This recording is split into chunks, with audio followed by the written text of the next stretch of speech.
మందారం చనిపోవడానికి అమ్మాయి గారే కారణం అనుకొని అమ్మాయి గారిని ఇన్నేళ్లుగా దూరం పెట్టాను.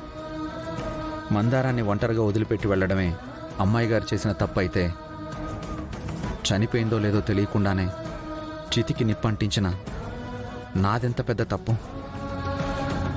అమ్మాయి గారిది తప్పు లేదని నిరూపించడానికే మందారం ప్రాణాలతో తిరిగొచ్చినట్టుంది. మందారం కోలుకుంటే అసలు మందారాన్ని చంపాలనుకున్నది ఎవరో తెలుసుకోవచ్చు.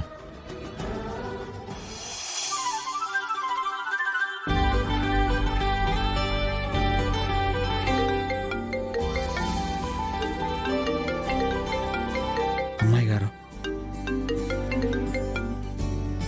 చెప్పండి అమ్మాయి గారు, మందారం విషయంలో పెద్దయ్య గారు హ్యాపీగా ఉన్నారా?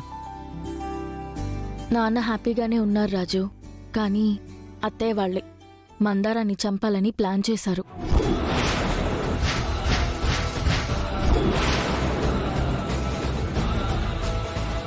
ఏమంటున్నారు అమ్మాయి గారు? నిజం రాజు. మందారం కోసం పూజలు అభిషేకాలు చేసినట్టు నమ్మించి తీర్థ ప్రసాదాల పేరుతో పాయిజన్ తాగించాలని చూశారు. దేవుడి దయ వల్ల వాళ్ళ ప్లాన్ గురించి మాట్లాడుకుంటుంటే నేను విన్నాను రాజు.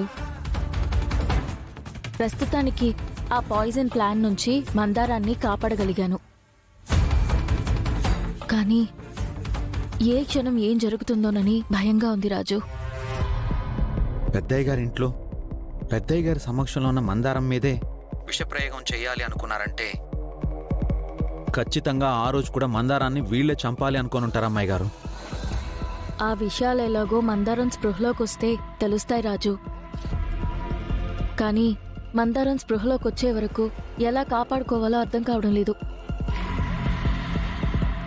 అత్తయ్య దీపక్ల నుంచి మందారాన్ని ఎక్కువ కాలం కాపాడుకోలేమనిపిస్తోంది రాజు. కానీ కాపాడుకోవాలి రాజు.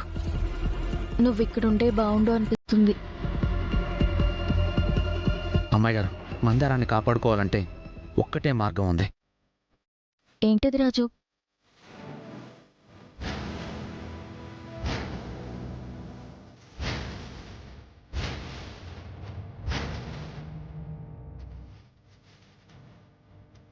అలా చేశామంటే మందారం జోలికి రావడానికి భయపడతారు.